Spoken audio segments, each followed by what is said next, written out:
네, 시청자 여러분 안녕하십니까. 경제 시사 토크 사이다입니다. 정부가 스타트업을 육성하기 위해서 판교에 제2 테크노밸리를 세우기로 했습니다. 이제 1,400여 개의 스타트업 기업들이 시세보다 훨씬 더 부담 없는 저렴한 임대료를 가지고 한 곳에 모여서 한국판 실리콘밸리를 만들 수 있을 것인지 기대감이 조금씩 높아지고 있는데요. 애플과 페이스북, 아마존과 같은 지금은 거대 기업들도 과거 언젠가는 스타트업 기업이었죠.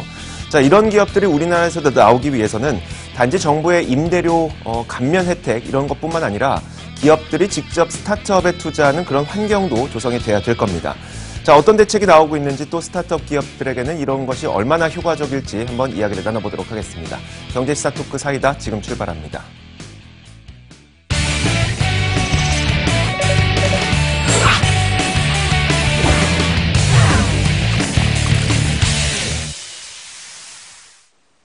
자, 오늘 이 두 분 모셨습니다. 현대경제연구원 최양호 고문 그리고 박연미 경제칼럼니스트 나와 있습니다. 어서 오세요. 네, 반갑습니다. 네. 자, 먼저 첫 번째 주제 확인하도록 하겠습니다. 화면으로 준비했습니다. 만나보시죠. 가상화폐 계좌의 폐쇄. 최근에 들려온 소식인데요. 은행들이 이제 가상화폐를 거래하기 위해서는 그래도 거래소에서 아무리 투자를 하고 거래를 한다고 하더라도 결국 그 돈을 빼기 위해서는 은행에 계좌가 필요하거든요. 이 계좌를 폐쇄한다고 해서요. 조정현 기자가 관련 내용을 먼저 정리해드리도록 하겠습니다.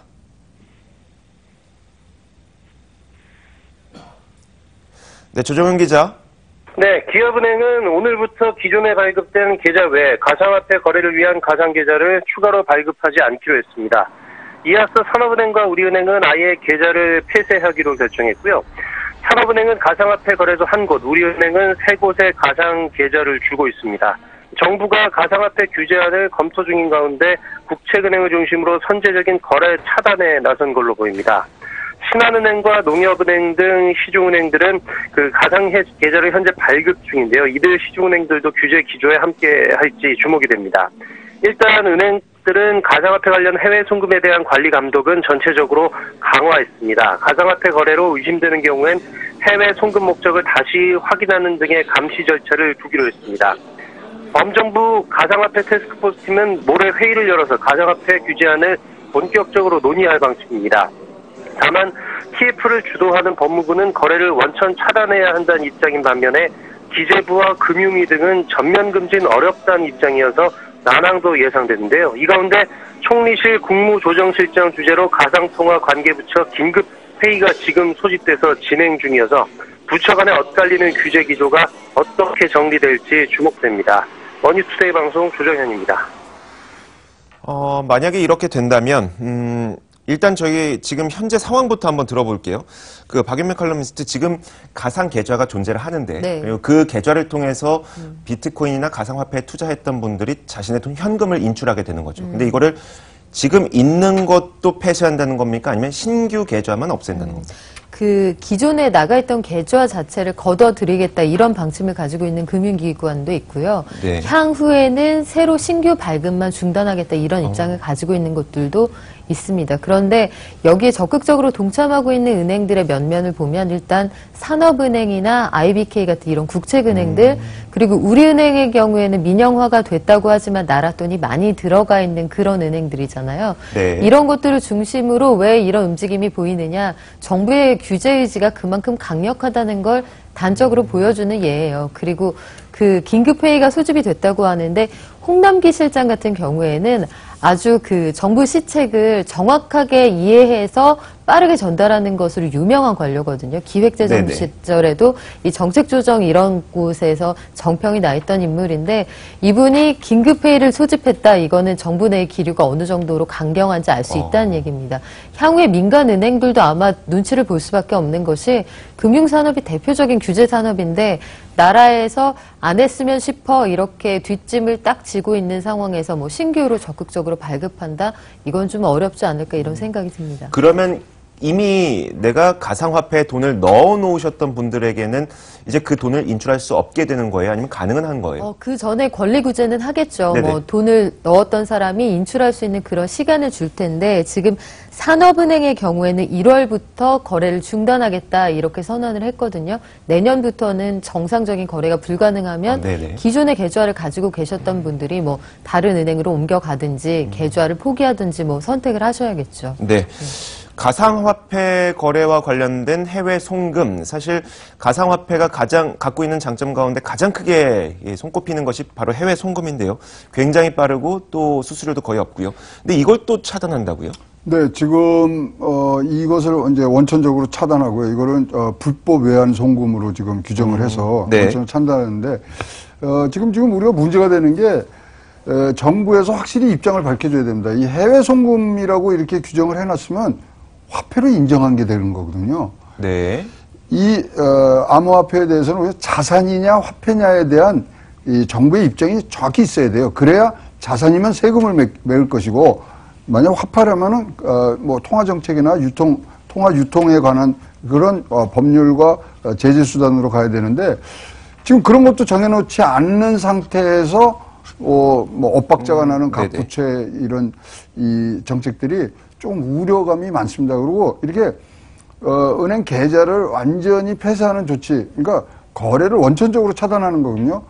이러한 조치를 한 나라들을 몇 군데 있어요. 네네. 있는데 보면은 다 권위주의적인 사회주의 국가에서 이런 일들을 했습니다. 중국, 러시아, 베트남. 네네. 그래서 과연 우리가 시장 자유 경제를 우리가 추구하고 또 어떤 자본주의의 기틀을 든 경제 체제를 유지하는 차원에서 좀 심한 그런 규제의 방법, 규제를 위한 규제가 아닌가 싶은 마음에 우려감이 조금 뭐 굉장히 깊은 네네네. 무거운 무게감으로 다가오고 있습니다. 고모님, 근데요, 말씀하셨던 것처럼 이게 자산인지 아니면 화폐인지 혹은 그냥 010101로 이루어져 있는 데이터인지 아직 이것도 규정이 안 된 상태에서는 그러면 어떤 법적으로 그 근거를 제시해서 지금 하지 말라고 하는 거죠?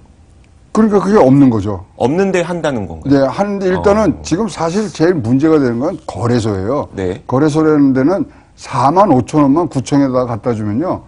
통신 유통업자가 돼서 거래를 할 수 있거든요. 그러면 네네. 거래소부터 우리가 어떤 규제를 만들어 가면서 전체적인 이런 블록체인이라든가 4차 산업혁명에 필요한 기술을 바탕으로 한 새로운 트렌드를 우리가 살려가는 방향으로 해야 되는데 일단은 손쉬운 방법을 택한 거죠. 거래 차단, 네네. 계좌 폐쇄. 이러다 보니까 과연 우리가 4차 산업혁명을 얘기하는 정부, 혁신 주도 성장을 얘기하는 정부가 올바른 길을 가고 있느냐에 대해서는 의무심이 굉장히 큽니다. 네, 많은 국민들의 지금 자금이 들어가 있는 이 가상화폐가 급등락하는 것에 대해서 문제의식을 갖는 것은 분명하지만 그렇다고 그 문제의식을 아무런 근거 없이 어떤 조치를 취하는 것에도 우리는 또 다른 문제의식을 가져야 되는 것 같긴 해요.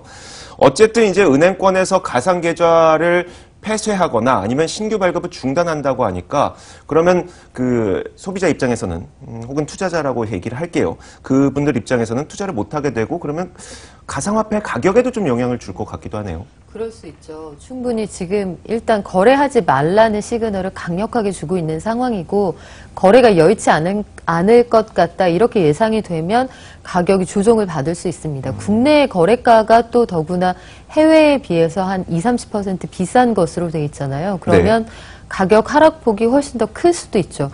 국내 투자자들이 너무 단기간에 큰 충격을 받게 되면 투자한 사람뿐만 아니라 전반적으로 이 국내 시장 자체가 좀 흔들릴 수 있거든요. 가뜩이나 불안정한 시장이어서 저는 이 정부가 왜 이런 조치를 내놓았는지 그 고심은 이해를 합니다만 그렇죠. 규제나 아니면 차단을 통해서 이 불을 꺼보겠다.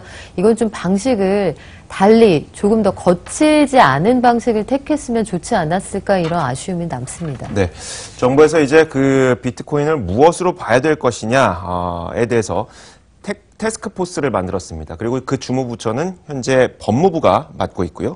그런데 또 그 법무부는 그 가상화폐를 화폐로 인정하지 않기로 하는 그 기조가 굉장히 강합니다. 그러다 보니까 관계부처 긴급회의가 이제 15일에 열릴 것이고 결국 고강도 규제책이 나오지 않을까로 추정을 해볼 수가 있거든요. 그러니까 법무부가 가는 건 사실 어떤 법적인 잣대로 이것을 해야 되는데 일단 법적인 잣대는 없고요. 그러다 보니까 어떤 산업적인 측면이라든가 이런 것들이 전혀 고려가 안 되는 거죠. 자, 비트코인이 왜 중요하냐면 이런 이 등락이 문제가 되는 게 아니라 IoT가 가고 4차 산업혁명이 가면요. 네네. 기계와 기계가 서로 거래를 해야 돼요. 네. 그러면 우리가 갖고 있는 지폐가 사용이 될 수가 없습니다. 이런 암호화폐만이 그 기계 간에 소통을 하면서 대금을 지급하고 돌아가야 되는 아주 중요한 기술인데 저는요, 이렇게, 어떤 법적 잣대 중요하지만 산업적 측면이 더 큰 상황이고요. 이런 생각이 들어요. 줄기세포가 자꾸만 연상이 돼요. 우리나라가 줄기세포는 진짜 다른 나라하고 10년 앞서 있는데 황우석 사태 이후에 전면 금지를 해버렸잖아요. 네. 그러니까 지금 10년 뒤쳐져 있는 상태. 줄기세포 얼마나 큰 먹거리였습니까? 그런 걸 놓치는 그런 상태가 됐기 때문에 그런 우를 다시는 범하지 않아야 된다고 생각을 하고요. 진짜로 경제 원리와 법적인 원리의 조합이 잘 되는 그런 해안을 갖고서 이 문제를 좀 해결해 주셨으면 합니다. 네, 지금 부처별로도 좀 의견이 많이 엇갈리고 있었어요. 법무부에서는 절대 안 된다, 전면 금지해야 된다는 이 기조를 갖고 있고, 뭐 기재부라든지 이런 쪽에서는 또 산업의 발전 측면도 생각을 해야 되니까, 전면 금지는 좀 너무 과한 것 같다라는 의견이 있고요. 그러다 보니까 부처 간의 조율도 안 되니까 이게 어떤 규제가 나오게 될지 궁금해지네요. 이게 아마 의견을 조정하기가 만만치 않을 거예요. 현재 부처들이 가지고 있는 성격을 보면 법무부는 아예 못하게 하자 이런 입장이고 금융위원회는 이게 유사수신행위로 그 규제를 하되 사실 개인의 권리를 침해하는 행위잖아요. 그러니까 법적인 근거가 충분하지 않으니 원칙적으로 안 된다고 하고 어떤 특정한 조건을 충족할 경우에 허락을 해주자. 또 마지막으로 기획재정부의 경우에는 그래도 이게 신산업인데 못하게 하는 쪽으로 가는 건 좀 그렇지 않느냐 이런 입장이에요. 근데 이게 부처가 가지고 있는 아주 기본적인 정체성하고 닮아 있는데요. 기획재정부는 성장을 책임져야 하는 곳이잖아요. 그러니까 성장률 혹은 새로운 일자리, 신기술, 신산업과 연결된 걸 마냥 도외시할 수 없는 부처입니다. 그런데 지금 금융위원회 같은 경우에는 기본적으로 금융이라는 규제 산업을 관장하는 곳이기도 하고 최종구 금융위원장이 기획재정부 국제금융국장 출신이거든요. 네. 국제금융국은 그 기획재정부 안에서도 가장 보수적인 그런 부서입니다. 왜냐하면 외환, 그러니까 환율을 다루는 곳은 환율이 뚫리면 나라가 망한다. 이런 아주 굳은 믿음을 가지고 있어요. 두 번의 외환 위기를 통해서 이런 것들을 가지고 있는 분이 지금 금융위원회 수장이시잖아요. 네. 그러니까 이분이 가지고 있는 성향이 굉장히 보수적일 것이다. 이렇게 예상해 볼 수 있고 법무부의 경우에는 뭐 이렇게 말하면 좀 어폐가 있을 수 있겠습니다만 기술에 대한 이해, 뭐 금융에 대한 그런 것들보다는 체제 안정에 가장 역점을 두는 부처죠. 그러면 부처들이 기본적으로 가지고 있는 정체성에 따라서 비트코인을 보는 시각이 달라질 수밖에 없습니다. 그런데 이게 규제한다고 이거 마치 연애하는 것과 비슷해서 만나고 싶고 보고 싶은데 못 만나게 한다고 해서 안 만나지 않거든요. 그렇죠. 아마 뭔가 다른 방법을 찾아낼 텐데 제도권의 거래를 막으면 거래소를 통해서 뭐 음성 계좌를 튼다든지 아니면 거래소 안에 가지고 있는 계좌에 잠시 맡겨서 전자지갑을 만든다든지 이런 형태로 변질이 될 텐데 그럼 거래 자체가 추적하기가 더 어려워지고 안정성이 더 떨어질 수 있거든요. 그래서 이 방식은 글쎄요 조금 더 고민해 주었으면 하는 바람이 있습니다. 국내만 이렇게 막게 된다면 해외에 있는 서버를 이용해서 해외 IP를 통해서 또 돈이 흘러 들어갈 수가 있는 거니까요. 그 돈은 또 더 잡기 어려워지네요. 요즘에 이제 금값이 떨어지고 있는데 사실 그 금값이 떨어지는 것은 뭐 여러 가지 이유는 있겠지만 경제가 성장할 때는 사실 금값이 좀 떨어지는 경향이 있지 않습니까? 워낙 위험자산 뭐 주식과 같은 데 투자하는 돈이 더 많아지니까요. 그런데 이게 요즘 해석을 보니까 비트코인 때문에 금값이 떨어진다는 해석도 있다면서요. 제가 보기에 때문에라고 그 인과관계를 설정하기는 약간 무리가 있고요. 뭐 전반적으로 달러화가 강세이기도 했고 지금 미국이 금리를 계속 올리고 있잖아요. 그러니까 그쪽을 바라보고 있는 시장 투자자들이 많은 것이고 경제가 뭐 전반적으로 지금은 좀 위험하지 않다고 보는 사람들이 많을 수 있죠. 금값이 오를 때는 항상 그 위기 상황에 금값이 올라가잖아요. 이제는 아무것도 믿을 수 없다 할 때 올라가는 게 금값인데 그래도 이제 좀 살아나는 되는 것 아니냐. 네, 금리도 네. 올리고 있고 이런 전반적인 분위기 속에서 때마침 비트코인까지 열풍이 불고 있으니 뭐 이런 식이에요. 한 달 열심히 일해봐야 몇백만 원 버는데 내가 한 시간 만에 뭐 한 500만 원 벌었어, 600만 원 벌었어 이러면 월급 바라보면서 회사 다니기 싫어지잖아요. 투자 성향도 이런 영향을 받는 게 아닌가 싶습니다. 고모님께서도 좀 더 분명하게 말씀해 주시죠. 금값이 요즘에 왜 떨어지고 있는지. 금이 원래 채권 가격하고 네. 연동이 돼 있습니다. 그래서 네. 채권 가격 변동에 따라서 이게 소위 말하는 이 커플링해서 가는데 네. 그게 깨졌어요. 왜냐하면은 뭐 말씀하신 대로 안전자산이 있고 위험자산인데 위험자산들이 너무 좋은 거예요. 네네. 증시가 지금 위험자산인데 거기가 뭐 지금 호황이고요. 거기다 초위험자산이 하나 더 나온 거죠. 비트코인. 네. 그러면서 이것이 소위 말하는 연동성이 떨어지면서 그래프를 그려보니까 비트코인하고 이게 같이 올라가고 있는 그런 네네. 상황으로 지금 보여지는데요. 그래서 지금 학계에서는 금 대체 지수라는 걸 지금 좀 연구를 하고 있습니다. 그건 뭔가요? 그래서 지금 전 세계 중앙은행에 보유하고 있는 금이 3만 1,000톤 정도 됩니다. 네.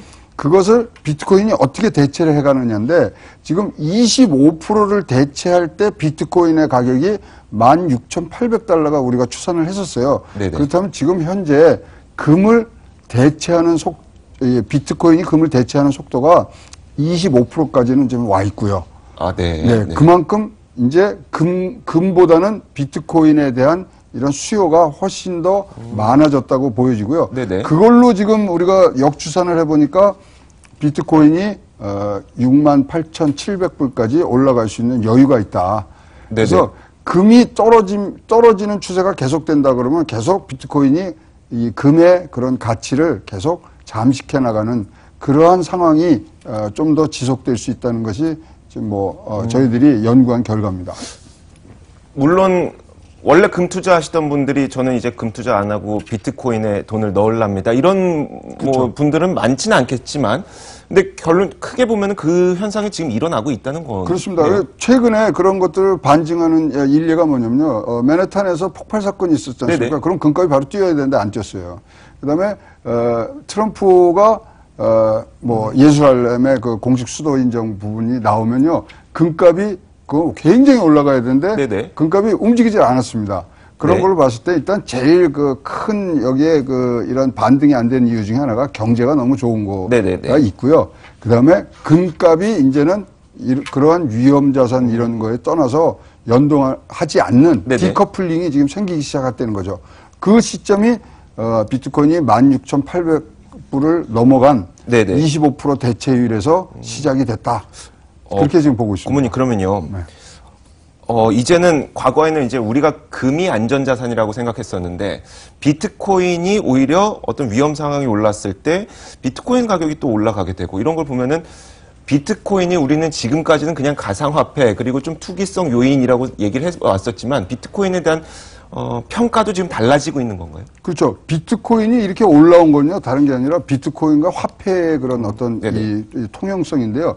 일단 거래 매개 수단, 그 다음에 회계의 척도, 그 다음에 가치 저장의 수단, 이 세 가지를 만족시키느냐가 화폐로 갈 수 있는 부분이었는데요. 네네. 이것이 첫 번째와 두 번째는 돼 있어요.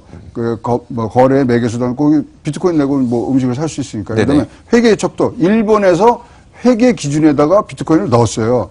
그다음에 가치 저장의 수단인데 이게 결국 선물 시장에 올라가면서 가치 저장의 수단으로서 제도권 안에 들어와 버리니까 화폐로서 써도 손색이 없는 모양새를 갖추면서 지금 그 사이에 폭등하고 이런 부분들을 우리가 또 다른 이유도 몇 가지 있겠습니다만 이제는 화폐로의 모양을 다 갖춰버렸거든요. 그러니까 더욱더 이것이 범용화되고요.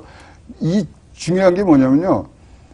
전 세계가 지금 131개국에서 쓰고 있습니다. 네네. 이거를 한 나라에서 규제한다거나 한 나라에서 어떤 영향력을 미칠 수 있는 그러한 상태가 아니거든요. 네. 그래서 지금 이것들이 우리가 규제하는 것들이 조금 더 세련되게 나오고 전체를 보고 가야 되는 상황이 있고요.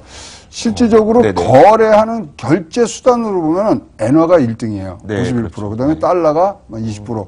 근데 한국 원화가 10%대를 하고 있기 때문에 우리가 좀 광풍인 거는 맞습니다만은 그런 부분에 미세 조정이 들어가면 충분히 국민들이 안전하고 또 많은 혜택을 누릴 수 있는 그런 기회라고 생각을 합니다. 네, 알겠습니다. 그러면 반대로 생각해 보면 어떨까요? 이제 비트코인 뭐 가상화폐 가격이 크게 올라가고는 있지만 어떤 자산도 천년만년 올라가지만은 아니니까 언젠간 떨어질 테니 그 떨어지는 것을 대비하기 위해서 지금 금을 한번 사볼까에 대한 생각도 있을 것 같은데요. 뭐 투자의 기본일 것 같은데요. 해칭이라는 게 투자의 기본이잖아요. 뭐 계란을 한 바구니 담지 마라. 비트코인이 광풍이기는 합니다만 언제 어떻게 될지 모르는 자산이라는 게 우리 지난 주말에도 겪었잖아요. 이게 2,500만 원까지 갈 것 같다가 1,400만 원까지 떨어지기도 했단 말이죠. 네. 이 정도의 등락폭을 가지고 있는 물론 선물 시장에 대비를 해서 그리고 상품 거래소에도 그 대비를 해서 가격 등락폭이 좀 줄어드는 추세이기는 합니다만 불안정한 시장에 올인을 할 수는 없죠. 나눠서 투자하시는 게 맞을 것 같고요. 다만 비트코인 떨어지면 금을 사야 되나? 글쎄요. 그렇게 또 단언하기는 좀 쉽지 않을 것 같습니다. 알겠습니다. 참 다양한 생각을 많이 하게 만드는 가상화폐인 것 같습니다. 자, 이어서 저희가 두 번째 주제를 준비했습니다. 화면으로 준비했습니다. 만나보시죠. 판교에 부는 바람. 정부에서 판교의 제2의 테크노밸리를 활성화하기 위한 방안을 내놨습니다. 우리나라에서도 실리콘밸리를 만들기 위한 여러 가지 노력들이 지속적으로 이어져 오고 있는데 그 계획 가운데 일환이고요. 일단 그 판교 이밸리는 어떻게 조성한다는 계획이에요? 일단 2011년에 조성을 마친 판교 1밸리 그 북측의 한 43제곱미터 규모의 땅을 새롭게 제2밸리로 구성을 한다는 얘기인데요. 네네. 여기에 창업 혹은 뭐 ICT 기업을 중심으로 해서 뭐 임대료도 좀 깎아주고 여러 가지 기반 시설을 적극적으로 지원을 해서 우리나라의 새로운 일자리 인큐베이터를 만들어 보겠다는 게 정부의 생각입니다. 네, 굉장히 눈에 띄는 게요. 이번에 제2의 테크노밸리를 조성하겠다고 하니까 민간 쪽에서도 또 투자하는 움직임이 나타났고요. 보이는 게 미래에셋그룹 박현주 회장이 1조 8천억 원을 투자하기로 했습니다. 사실 정부에서 주도하는 것에 대해서 우리가 좀 잘 믿지 못하는 경향이 있어서요. 근데 민간에서 또 투자를 한다고 하니까 그것도 1조 8천억 원을 투자한다고 하니까 이거 정말 좀 가능성 있는 거 아니야? 라고 생각이 들 텐데 박 회장은 여기에 왜 투자를 하기로 마음을 먹었을까요? 미래에셋이 이 부동산에는 성적표가 A+예요. 지금 70조 정도를 운영하고 있는데 다 네네. 대박을 냈어요. 뭐 2,600억짜리 싱가포르에 사서 1조가 되고 뭐 그러는데 지금 여기 보면은 블락이 6블락이 6-1, 6-2가 있는데 네네. 거기를 지금 여기 알파돔 시티에 PVF 하는 사람들한테 전체 샀고요. 네네. 6-3과 4를 또 지금 살라고 추진 중입니다. 기관 투자자는요 같은 지역에서 절대로 인근 빌딩들을 안 사는데 네네. 같이 샀다는 것은 거기를 완전히 소위 말하는 미래에셋 타운으로 만들겠다는 조형물로 만들겠다는 그런 의지가 강하고요. 근데 이 밸리가 나오고 나서 지난달 말일날 네네. 제3밸리 그 투자 계획, 이 운영 계획이라는 것을 경기도 쪽에서 지금 발표를 했어요. 근데 그 내용은 금융 혁신 이런 센터를 만들겠다고 발표를 했기 때문에 지금 이에 선제적으로 먼저 들어가서 네. 제3 금융혁신의 그런 어떤 센터를 만드는 데서 조금 더 자기네들이 먼저 와서 터줏대감을 하겠다. 그러는 생각들이 지금 미래에셋에는 있고요. 여기는 확실히 부동산을 볼 줄 아는 미래에셋의 그런 어떤 내재적인 힘도 지금 플러스돼 있다고 생각합니다. 네. 칼럼니스트님, 근데 보니까 이번에 1조 8천억 원을 투자한다고 하는 게 사실 스타트업에 투자하는 방법은 여러 가지 있지 않습니까? 소프트뱅크의 경우에는 지분 투자를 좀 기업에 직접 지분 투자를 많이 하는 경향이 있고요. 근데 지금 이거 보니까 1조 8천억 원을 투자를 해서 상업용 부동산 2채를 짓고 그 안에다가 이제 스타트업 기업들을 담겠다는 그 보관인 것 같더라고요. 그 말은 부동산 투자한다는 이야기 아닌가요? 결국은 어떤 방식으로 그 개발을 해도 토지가 개발된다는 건 부동산 가격이 오른다 이것과 연결될 수밖에 없는 네네. 상황이죠. 아마 그 미래에셋이 어떤 회사입니까? 전문적인 투자 회사잖아요. 그러니까 땅을 보는 눈을 가지고 들어간 것이고 당연히 그 부동산 가격이 오를 거라는 기대를 가지고 있을 거예요. 실제로 지금 이 일대 이미 조성되어 있는 1밸리 근처에도 어느 정도로 붐이 일어난 상태냐면 처음에 거의 나대지였잖아요. 네네. 뭐 기반 시설도 굉장히 부족했는데 지금은 여기 출퇴근하는 사람들이 굉장히 힘들어하는 게 너무 인원이 몰려서 주차장이 모두 만석이에요. 그러니까 사내 주차장, 그 근처 공영 주차장도 차를 댈 데가 없어서 네. 제가 아는 한 반도체 디자인을 하는 분이 거기서 일을 하시는데 야근을 하면 집에 가려면 이렇게 차를 가지고 다녀야 네네. 되잖아요. 그러니까 주차 공간 자체가 아예 없을 정도로 너무 밀집해 있기 때문에 그냥 무조건 회사에서 자야 한다는 거예요. 야근을 하면 그 네. 정도로 붐이 일어난 그런 상태입니다. 이밸리가 조성이 돼도 아마 이런 분위기는 유지될 것으로 보이고요. 미래에셋 투자해서 돈 엄청나게 벌었다 뭐 이런 기사를 머지않아 보게 될 가능성도 있죠. 고모님, 이 정도의 인구 수요라면, 그러니까 차댈 데 없을 만큼의 인구 수요라면 이 지역의 부동산 시장 꽤 많이 또 들썩일 것 같은데요. 들썩인 정도가 아니죠. 지금 뭐 거기 아까 말씀드린 76%가 20대, 30대이기 때문에 네네. 주거 수요뿐만 아니라 모든 것들이 지금 갖춰졌고요.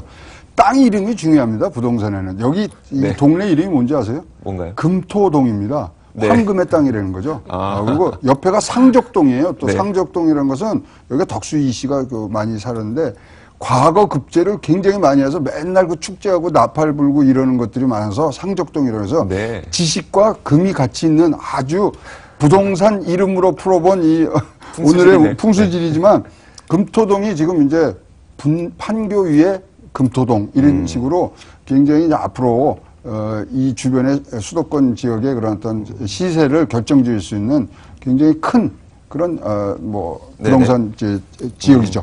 네. 네, 알겠습니다. 물론 조금 우려되는 점은 있습니다. 사실 스타트업에 지분 투자를 하게 되면 그 기업 스타트업이 컸을 때 그 수확을 함께 나눠 먹는 구조인데, 사실 부동산 투자를 하게 되면 스타트업 기업들이 살던 죽든 상관없이 집값만 올라가면, 땅값만 올라가면 되기 때문에 좀 우려되는 부분이 있긴 있습니다만, 어쨌든 이제 활성화를 하기 위해서 임대료를 많이 낮춰줬잖아요. 자격 요건과 임대료가 어느 정도가 되는 거예요? 그렇죠. 지금 임대료가 그 기존의 240개사에 대해서 기존 임대료 한 20%에서 80% 수준의 기업 지원 허브에는 그 지원을 하겠다 이런 얘기가 나와 있고요.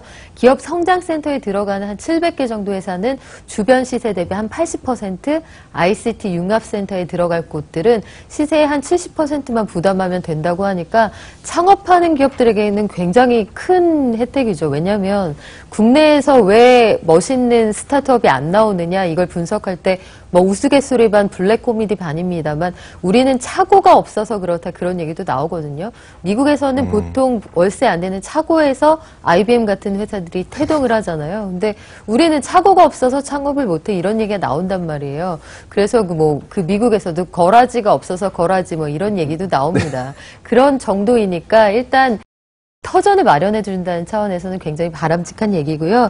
다만 여기서 일정 정도 그러니까 뭐 자산이랄지 아니면 창업하는 조건이랄지 자격 조건은 좀 깐깐하게 맞춰야 들어갈 수 있을 것으로 보입니다. 네, 알겠습니다.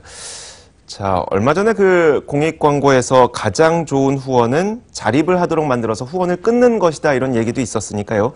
단순히 임대료를 감면해 주는 것뿐만 아니라 민간에서 투자, 스타트업의 지분 투자가 많이 일어나게끔 그런 생태계를 조성하는 것도 한 가지 방법으로 필요하겠습니다. 자, 현대경제연구원 최양호 고문과 박연미 칼럼니스트와 함께 이야기 나눠봤습니다. 오늘 말씀 고맙습니다.